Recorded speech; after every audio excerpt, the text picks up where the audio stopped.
बच्चों नमस्कार। बच्चों आज हम पढ़ने वाले हैं कक्षा 8वीं असाइनमेंट।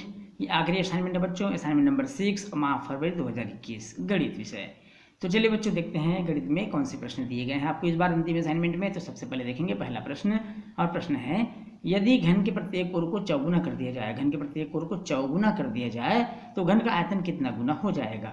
अब यहाँ पर घन का कोण हमको मानना पड़ेगा, माना कि घन का कोण a इकाई है या a सेंटीमीटर है, तब आयतन कितना होगा। घन का आयतन का सूत्र होता है भुजा का घात 3 अर्थात a का घात 3 हो जाएगा। यदि घन का कोण चौगुना कर दिया जाए तो जहाँ a है वहाँ हो जाएगा 4a। कितना a हो जाएगा बच्चों? 4a। अब 4a मतलब वो चौगुना हो गया, और चौगुना हो जाएगा तब आयतन कितना हो जाएगा, चौगुना हो गया। अब उसका आयतन हो जाएगा भुजा घात 3 अर्थात 4 1 घात 3।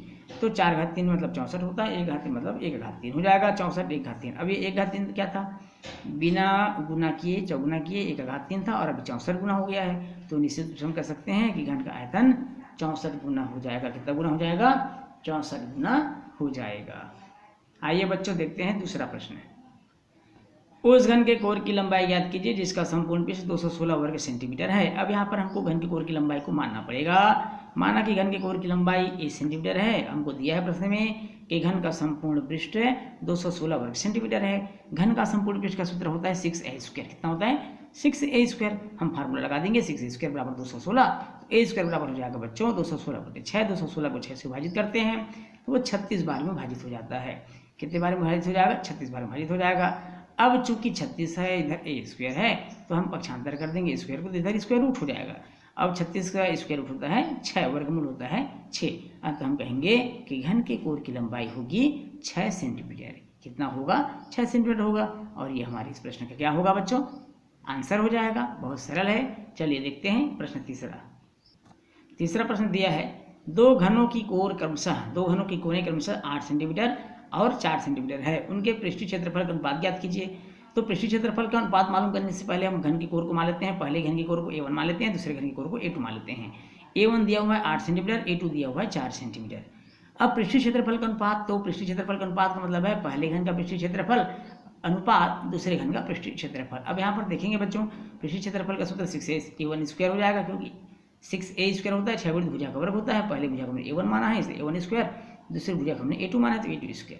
6 कट गया, a1²/a2²। अब दोनों में स्क्वायर है, इसको हम इस प्रकार भी लिख सकते हैं, a1/a2 होल स्क्वायर लिख सकते हैं। a1 का मान 8 दिया हुआ है, a2 का मान 4 दिया हुआ है, वहाँ पर हम मान रख देते हैं 8/4। अब 8/4 जब हम रखेंगे बच्चों 2/1 बचेगा, क्योंकि 4 दूनी 8 कट गया, 4 का 4, 4 दूनी 8 कट गया, ये 2/1 अर्थात 2 का वर्ग 4 होता है, 1 का वर्ग 1 ही होता है। तो हमारा अनुपात हो जाएगा 4:1। कितना हो जाएगा? 4:1, जो इस प्रश्न का क्या होगा बच्चों? आंसर होगा। बहुत सरल प्रश्न था। चलिए बच्चों देखते हैं प्रश्न क्रमांक चौथा प्रश्न है एक पाठशाला के कुल विद्यार्थियों में से 5/9 बालक है। ध्यान समझिएगा बच्चों, 5/9 कुल विद्यार्थियों का 5/9 बालक है। यहाँ यदि वहाँ कुल विद्यार्थी 540 है, कितने विद्यार्थी हैं? कुल 540 है। तो बालिकाओं की संख्या हमको मालूम करना है, बालिकाओं की संख्या ज्ञात कीजिए। प्रश्न एक बार सुन लीजिए, एक पाठशाला के कुल विद्यार्थियों में से 5/9 बालक है, यदि वहाँ कुल विद्यार्थी 540 हो, बालिकाओं की संख्या ज्ञात कीजिए। सबसे पहले हम देखेंगे प्रश्न में 540 जो दिया हुआ है वो कुल विद्यार्थियों की संख्या है। बालकों की संख्या क्या हो जाएगी? 540 का 5/9, क्योंकि 5/9 बालक है तो 5/9, 540 का 5/9 का मतलब यहाँ पर गुणा होता है बच्चों, तो 540 गुणित 5/9 हो जाएगा। अब 540 गुणित 5/9 को जब हम हल करेंगे तो हमको मिलेगा 60 गुणित 9 छक्के 54, 9 0 अर्थात 60 गुणित 5। 60 गुणित 5 मतलब हो जाता है कितना? 300। अब 300 क्या है बच्चों? 300 तो बालकों की संख्या हुई, तो 300 बालक हो गए। अब बालक जब 300 हुए तो बालिकाएं कितनी हो जाएंगी? क्योंकि कुल छात्र थे 540 में हम 300 बालकों को घटा देंगे तो हमको जो मिलेगा 240, ये बालिकाओं की संख्या होगी और यही इस प्रश्न का आंसर होगा। चलिए बच्चों देखते हैं 5वां और अंतिम प्रश्न। जसपुर के एक विद्यालय में कक्षा 6वीं से 10वीं तक पढ़ने वाले विद्यार्थियों की संख्या निम्नलिखित है, इनको वृत्ताकार रेखाचित्र में दर्शाइए। कक्षा दिया है 6वीं, 7वीं, 8वीं, 9वीं, 10वीं, और वहीं विद्यार्थियों की संख्या दिया हुआ है 216, 180, 6वीं में 216, 7वीं में 180, 8वीं में 150, 9वीं में 110, 10वीं में 64। अब प्रश्न बोलता है बच्चों वृत्ताकार रेखाचित्र, हम जिसको पाई चार्ट के नाम से भी जानते हैं। किस नाम से जानते हैं? Pie chart. पाई चार्ट आपको बनाना है, तो चलिए देखते हैं पाई चार्ट बनाने के लिए हमको किन किन चीज़ों की आवश्यकता पड़ेगी। सबसे पहले हमको जो प्रश्न में दिया है कक्षा और विद्यार्थियों की संख्या तो दिया है, अब हमको केंद्रीय कोण मालूम कर लेना है। केंद्रीय कोण कैसे निकालते हैं बच्चों, इसको बहुत ध्यान समझिएगा। इससे पहले भी आपको बताया जा चुका है क्लास में, फिर भी एक बार और आपको मैं समझा देता हूँ। केंद्रीय कोण निकालने के लिए आपको कुछ नहीं करना है। सबसे पहला काम क्या करना है, जो विद्यार्थियों की संख्या है इसको टोटल कर दीजिए। टोटल करने से हमको कितना मिल गया, 720। कितना मिला, 720। अब ये 216 है कितने में, 720 में, तो 216 बटे 720 गुणे 360। 360 क्यों, क्योंकि एक वृत्ताकार या वृत्ताकार आकृति के पूरे अंतःकोणों का योग जो होता है वो 360 होता है। पूरे अंतःकोण कितने होते हैं, 360 होते हैं, इसलिए हमको 360 से गुणा करना पड़ेगा। तो 216 720 में गुणे 360 108 अंश प्राप्त होगा। उसी प्रकार 180 720 में 180 गुणे 360 ये हमको 90 अंश प्राप्त होगा। 150 है 720 में, तो 150 बटे 720 गुणे 360 75 अंश प्राप्त होगा। उसी प्रकार 110 है 720 में, 110 बटे 720 गुणे 360 55 अंश प्राप्त होगा। और उसी प्रकार 64 है 720 में, तो 64 बटे 720 गुणे 360 हमको 32 अंश प्राप्त होगा। कितना प्राप्त होगा, 32 अंश। इस तरह हम यहाँ पर क्या देखते हैं कि 108 अंश 90 अंश 75 अंश 55 अंश और 32 अंश प्राप्त हुआ। ये केंद्रीय कोण है। केंद्रीय कोण जैसे ही आपको मालूम हो जाता है, आप बनाएंगे इस प्रकार से पाई चार्ट। क्या बनाएंगे बच्चों, पाई चार्ट।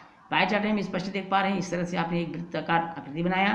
फिर ये सबसे पहले एक हमने के नाम ओ ए, इसका नाम हम ए दे देते हैं। ओ ए हमने एक रेखा खींचा केंद्र से और उस पर 108 अंश का कोण बनाया। 108 अंश कोण बनाने के बाद हम ज़्यादा यहाँ पर रखते हैं 90 अंश का कोण बनाते हैं, फिर 75 अंश का, 55 अंश का और 32 अंश का। इस तरह से A B, B C, C D और डी ए बनते जाता है।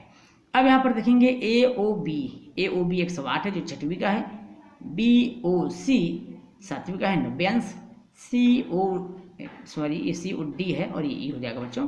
सी ओ डी 75 अंश है जो 8वीं का है। इसी प्रकार डी ओ ई 55 अंश है जो 9वीं का है और ई ओ ए, यहाँ पर ओ है, ई ओ ए 10वीं का है जो 32 अंश है। इस तरह से आपने एक वृत्ताकार या वृत्तारेख बना लिया है। इस वृत्तारेख को आप चाहें तो कलर कर सकते हैं बच्चों, इस प्रकार से आप इसको फिल भी कर सकते हैं। जितना अच्छा बना सकते हैं उतना ही बेहतर है। जितना अच्छा आप बनाएंगे आपको उतना ही अच्छा मार्क्स मिलेंगे, नंबर मिलेंगे। तो इस तरह से आपको साफ सुथरा कापी में हल करना है। कापी में बिल्कुल साफ सुथरा आपको बनाना होगा। तो ये अंतिम असाइनमेंट है बच्चों, इसको लापरवाही पूर्वक काम नहीं करेंगे, जल्दी बनाएंगे और जितना जल्दी हो सके स्कूल में इसको जमा करेंगे निर्धारित तिथि पर। तो बच्चों इसके साथ ही हमारा ये असाइनमेंट कक्षा 8वीं का समाप्त होता है और ये अंतिम असाइनमेंट था। वीडियो अच्छा लगे तो वीडियो को लाइक और शेयर करिएगा। यदि चैनल में आप नए हैं तो चैनल को सब्सक्राइब करना बिल्कुल नहीं भूलिएगा। बच्चों आपसे फिर मुलाकात होगी महत्वपूर्ण प्रश्नों के साथ अगले क्लास में। तब तक के लिए नमस्कार।